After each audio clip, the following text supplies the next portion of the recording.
माता अनसैया ने डाल दियो पालना, माता अनसैया ने डाल दियो पालना। झूल रहे तीन देव बन करके लालना, झूल रहे तीन देव बन करके लालना।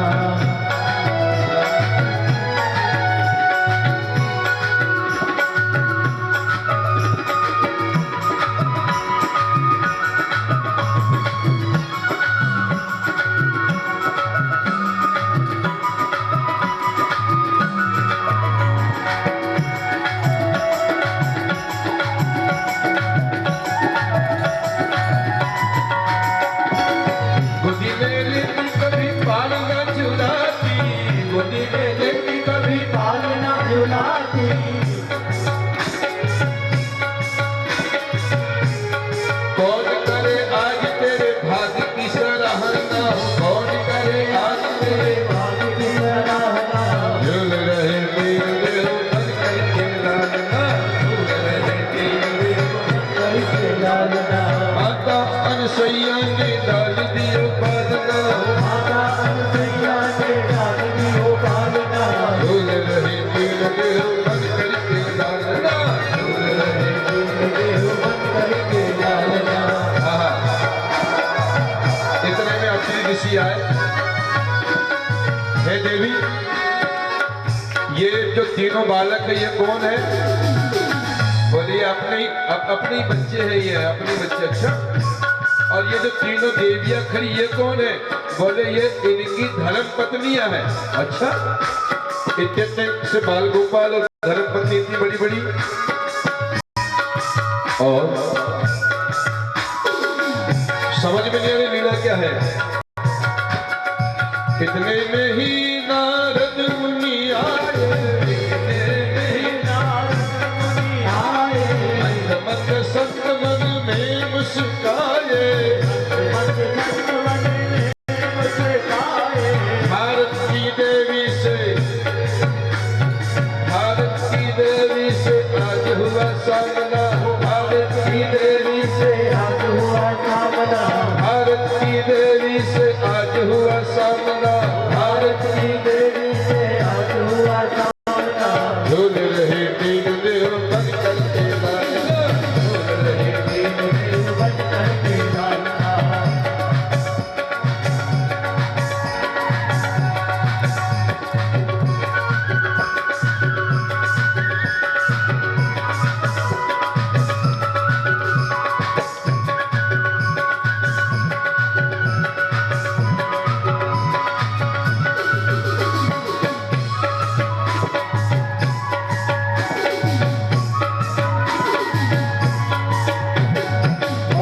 अनसैया ने डाल दियो पालना, माता अनसैया ने डाल दियो पालना।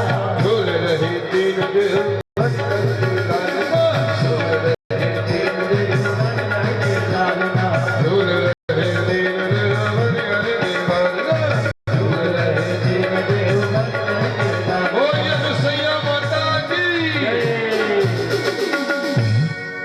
तो ये अनुसैया जो है करदम जी की ही बेटी है, जिनका विवाह अत्रि जी के साथ हुआ। इस तरह से 9 कन्याएं हुई है, 9 कन्या। ध्यान रखना, पुत्र एक कुल का उद्धार करता है, पर बिटिया रानी तो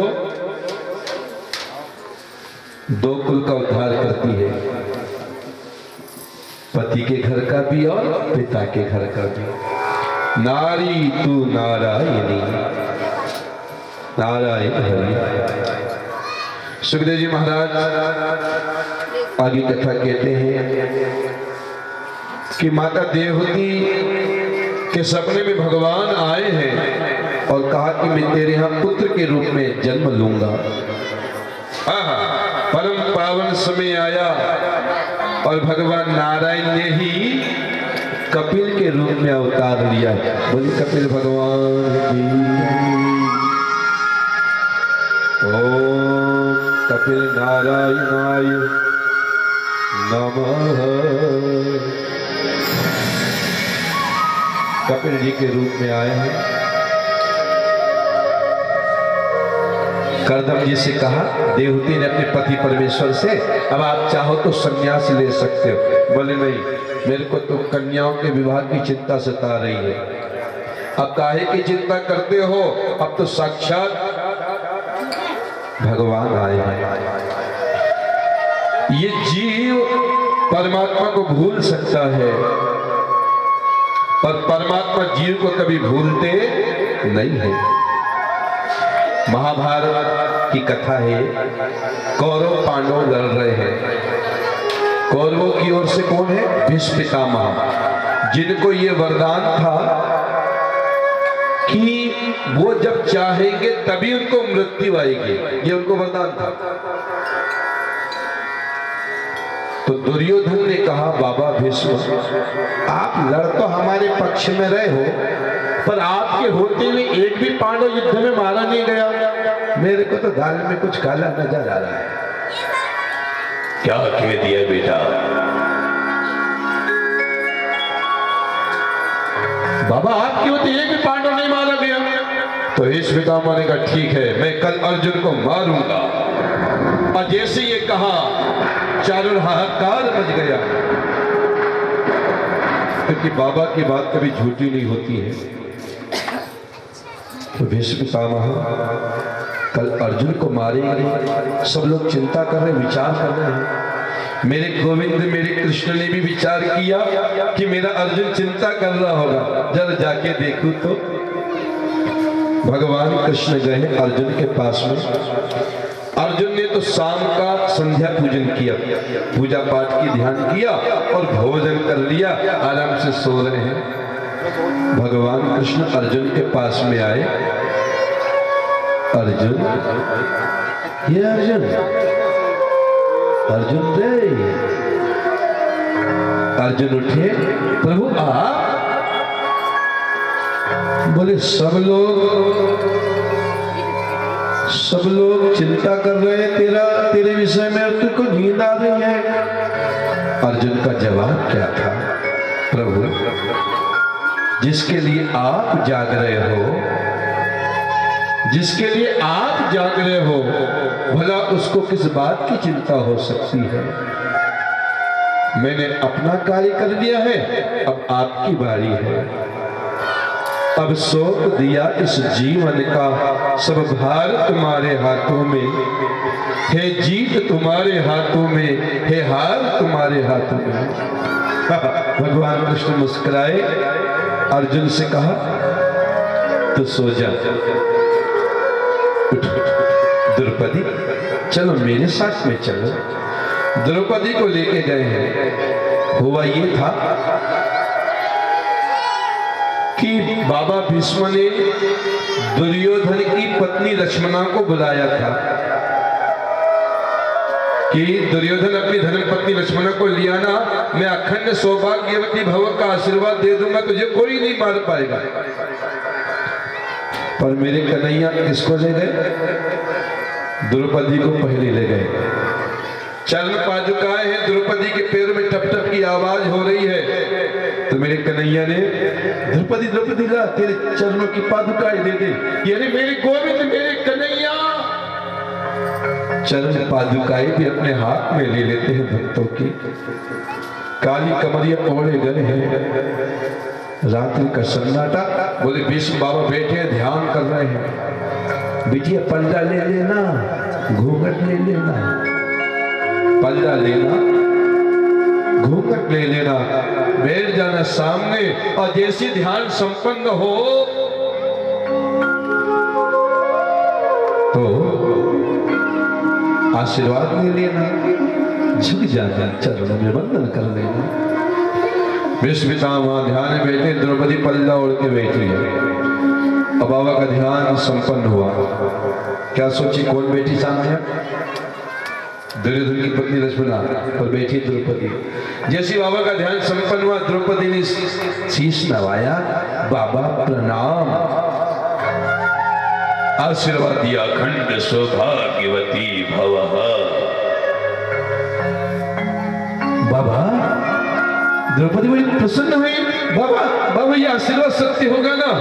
बोले बाबा की बात कभी झूठी नहीं हो सकती। पर बाबा आपने आपने तो कहा था कि कल अर्जुन को मारेंगे और आज मुझे आशीर्वाद देना, अखंड सौभाग्यवती भवा। ये सच बात होगी कि वो सच होगा? बोले बिटिया कौन हो तुम? बोले मैं द्रौपदी। अब बताओ मैं द्रौपदी, बताओ आशीर्वाद सत्य होगा कि वो कल जो आपने कहा था वो सच होगा? बोले बिटिया आशीर्वाद सत्य होगा, वो तो मैंने आवेश में कहा था मैं कल अर्जुन को मारूंगा। पर मेरी बिटिया तू आई कैसे? आ गई बाबा। नहीं नहीं बिटिया तू मन से तो नहीं आ सकती, तुझे कौन लाया है? वो खड़े हैं दरवाजे पे।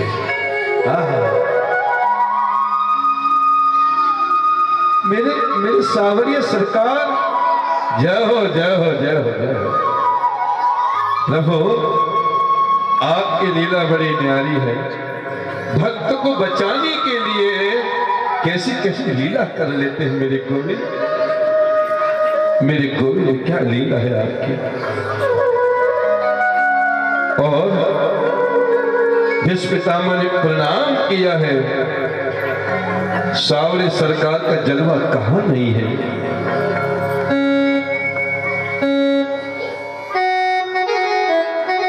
मेरे सावरे सलोने कन्हैया,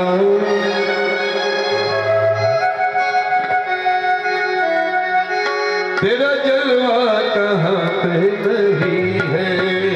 मेरे सावरे सलोने कन्हैया, तेरा जलवा कहां पे नहीं है। मेरे सावरे सलोने कन्हैया, तेरा जलवा कहां पे नहीं है।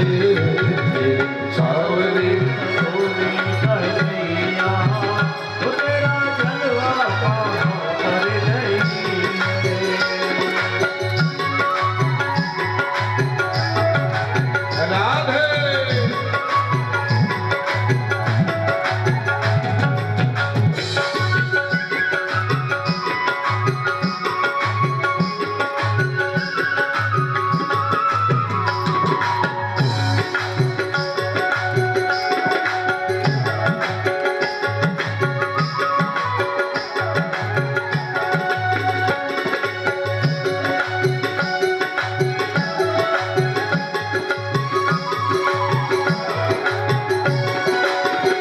राधे वालों ने तुझको है देखा, आने वालों ने तुझको सुना है।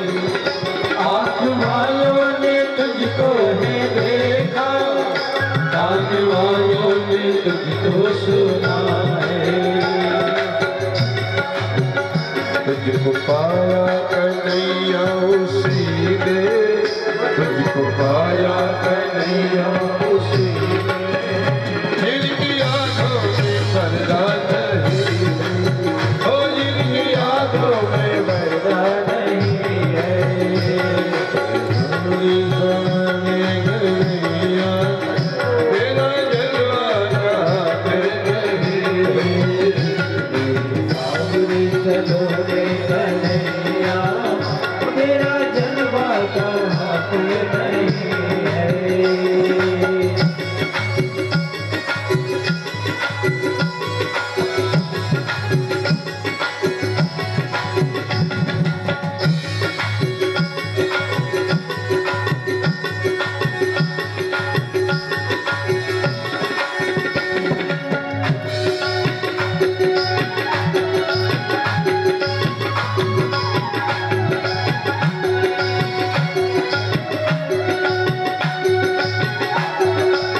सत्संग के प्याले, हमने पिए हैं सत्संग के प्याले।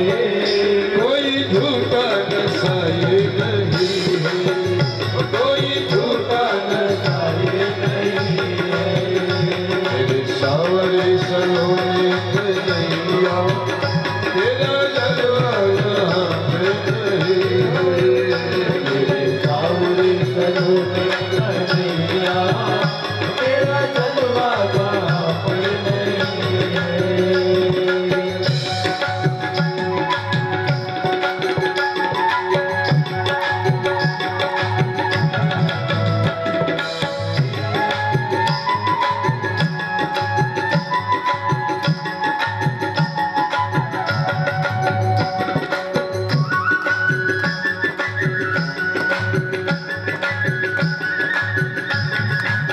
जय हो।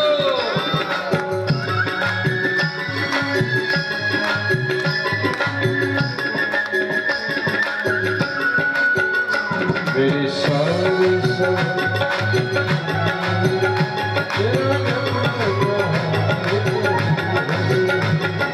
सावरी सलोने कन्हैया तेरा जलवा कहाँ पर नहीं है।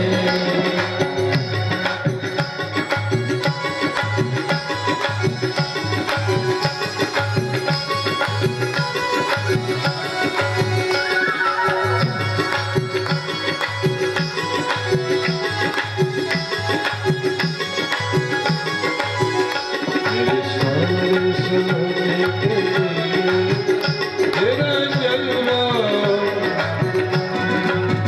कहाँ पे नहीं है। बोलिए सावरिया सरकार की। तो ये कथा आई है इसलिए कि जो लोग निराश हो जाते हैं नाना, भगवान सदैव साथ में है। यहाँ यही समझा रही है देवहूति करदम जी, सब चिंता ना करो, कन्या के विवाह की चिंता की आपको जरूरत नहीं है। ठाकुर जी बैठे सब करवा लेंगे, आप तो संन्यास ले लीजिए। विदुर जी, विदुर जी मैत्र जी विदुर जी की कथा बता रहे हैं सुखदेव जी परीक्षित को। करदम जी तो संन्यास लेके चले गए। ध्यान से सुनना, यहाँ से कपिल गीता शुरू हुई है। छोटे से हैं कपिल भगवान। माँ देवहूति ने चौरन बिछाया, उसके ऊपर में कपिल जी को बैठाया। आज माँ शिष्य बनी है, बेटा गुरु बना है।